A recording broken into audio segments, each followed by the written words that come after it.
When Emma got home from work, she expected Oliver, her cat, to be waiting by the door like always. But today, Oliver was nowhere in sight.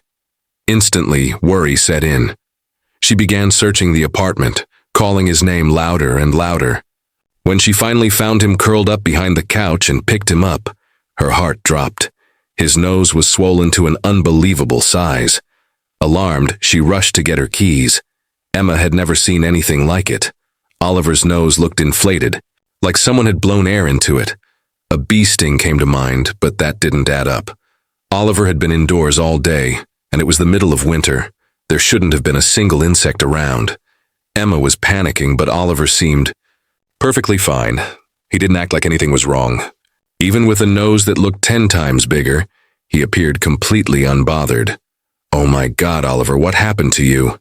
Emma whispered, stroking his soft fur. She immediately called the vet, but they were already closed. It was just past 7 p.m. Her only option was the emergency clinic, but the cost was more than she could handle.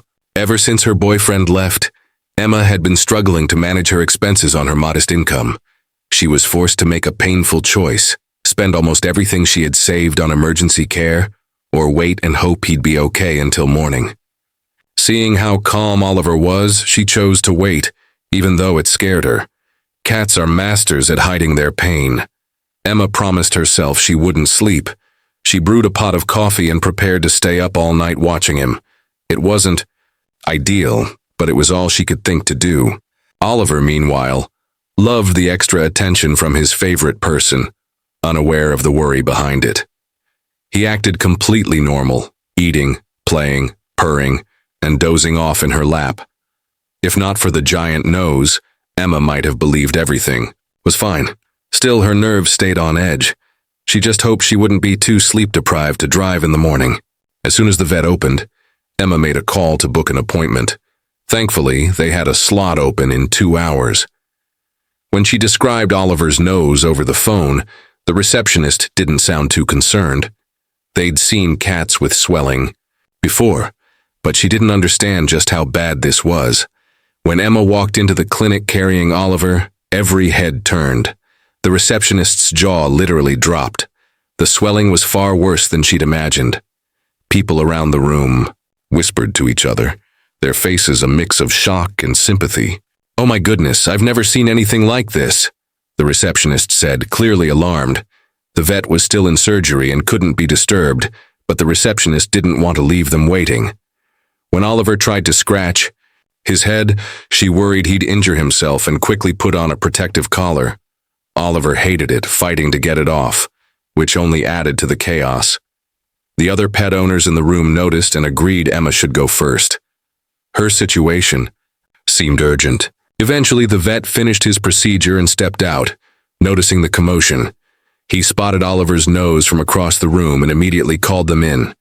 Emma followed him quickly, clutching Oliver close, heart pounding. Inside the exam room, Oliver relaxed once placed on the table. The vet's calm demeanor seemed to soothe him, something animals often sense. Dr. Mitchell took one look at the swelling and grew serious. He asked Emma a series of questions, but she had no answers. She'd simply come home and found him this way. "Doctor, what do you think this is? I'm really scared," Emma said, voice shaking. "Let me take a closer look before I say anything," Dr. Mitchell replied gently. In the quiet of the exam room, he began a careful evaluation. He examined Oliver with practiced eyes, noting the bright red swelling that looked even more startling against the cat's dark fur.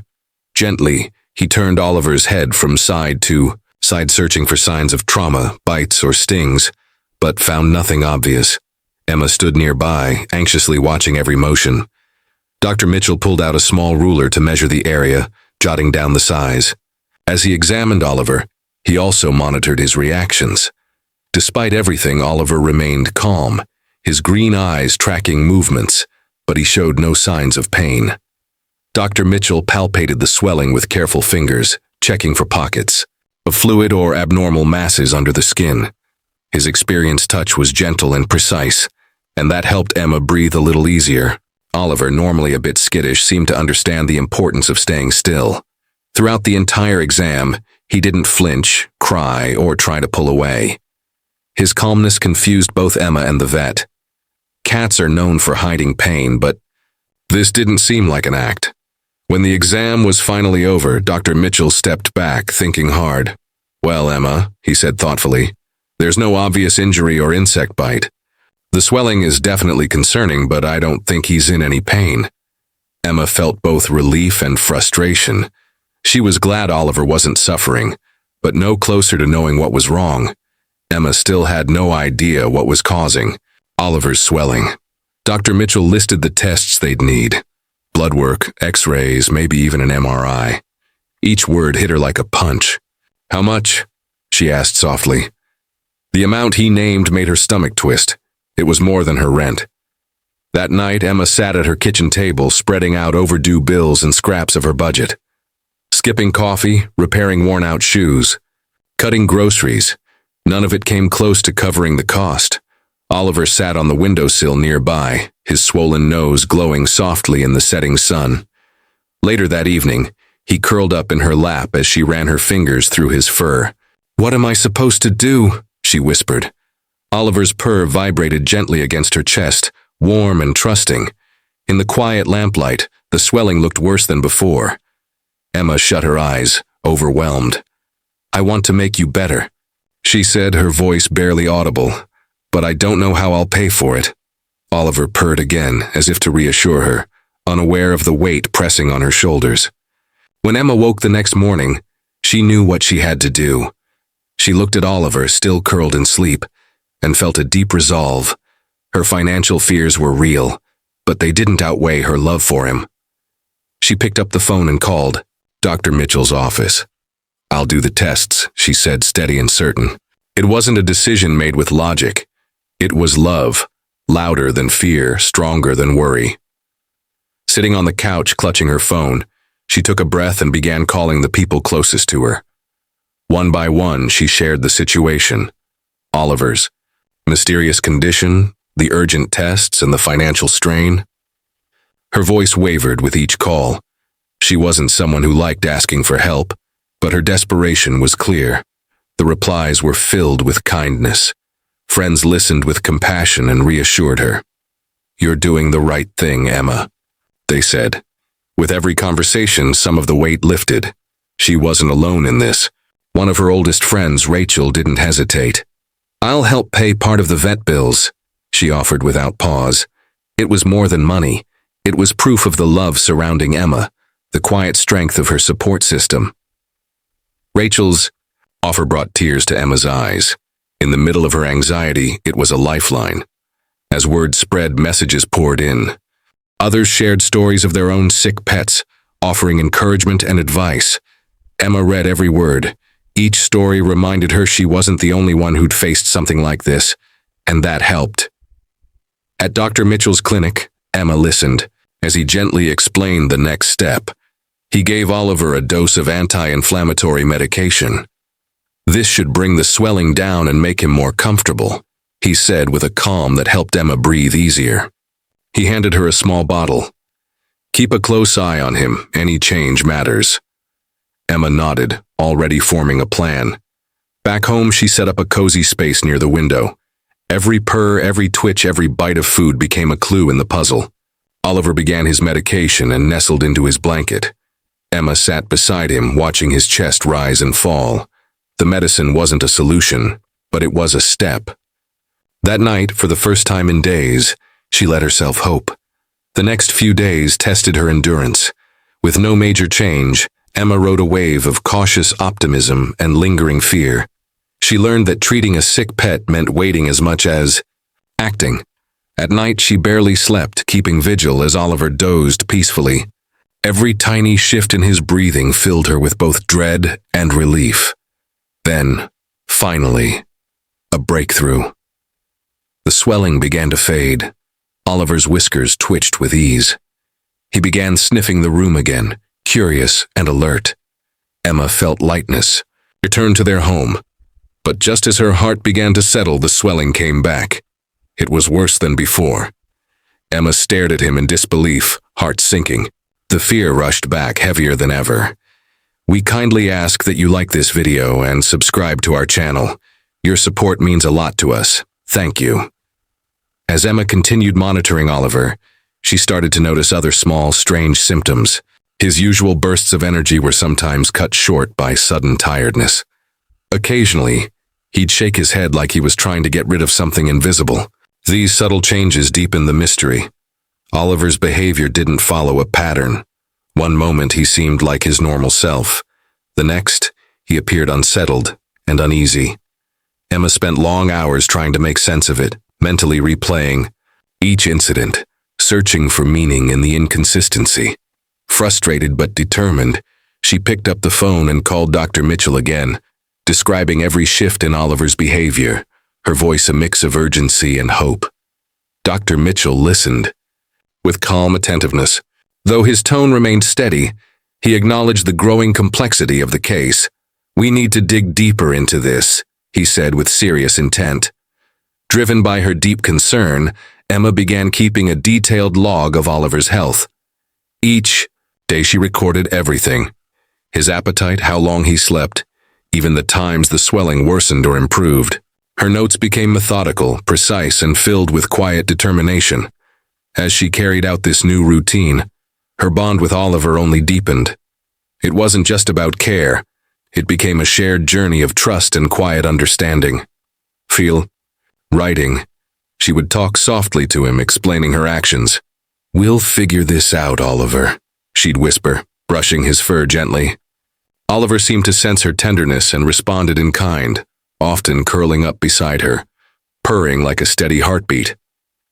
Their connection grew stronger with each passing day, each entry in the diary a sign of her love. Emma's eyes became attuned to the slightest shift. She noticed how he reacted to meals, how deeply he slept, and even subtle changes in his mood. Every little detail became a clue. As days turned into weeks, patterns began to take shape. Emma noticed that certain actions or times of day seemed to make Oliver worse, while other conditions brought brief relief. These emerging patterns gave her a sense of purpose. With her journal now filled with carefully gathered data, Emma felt like a detective, assembling the puzzle piece by piece. She flipped through her notes again and again, hunting for anything she might have missed. Then, a memory surfaced. A few weeks back, she'd brought home a new air freshener. At the time, it seemed harmless, but now that small detail suddenly felt important. Could something so ordinary really be the cause? Emma looked at the air freshener, a flicker of realization in her eyes. She hurried back to her diary, comparing dates, reviewing symptoms. The timeline matched. The day she'd started using the air freshener lined up almost exactly with when Oliver's symptoms began. The coincidence felt too strong to ignore. Filled with urgency, Emma scheduled another vet appointment, this time with a possible breakthrough in hand. She walked into the clinic not just seeking help, but offering it. Dr. Mitchell listened, with focused attention as Emma detailed the timing and her suspicions. His expression changed, reflecting interest. "That's a very sharp observation, Emma. People often overlook household allergens," he said, nodding. At their next appointment, Dr. Mitchell was ready to explore the theory further. He explained how they would test Oliver for allergic reactions to common substances found in homes. Emma watched closely, heart pounding, hoping they were finally on the right path. Oliver underwent the tests. The wait for results felt endless. Each hour stretched with anxiety. At last, Dr. Mitchell called with an update. The results confirmed an allergic reaction, caused specifically by the new air freshener Emma had brought home. Relief washed over her, mixed with disbelief. "I never imagined something so normal could cause this," Emma murmured, shaking her head. Dr. Mitchell explained that everyday household items can sometimes affect animals in unexpected ways. He emphasized the need to stay aware of any changes in a pet's environment. "Most people don't realize how sensitive animals can be," he said gently. Emma's emotions swirled. She was grateful the condition wasn't life-threatening, but guilt tugged at her. Unintentionally, she had caused Oliver's suffering. Dr. Mitchell prescribed medication, and urged her to remove the air freshener and check for any other potential irritants. Emma got to work right away. She removed the item and cleaned every corner of her home. Each action made her feel more in control, like she was actively protecting Oliver now. In the days that followed, the change was undeniable. The swelling decreased, and Oliver's energy returned. He played like he used to, chasing toys and curling up beside Emma with a happy purr. Watching him bounce back brought tears to her eyes. It felt like the sun had come out after a long storm.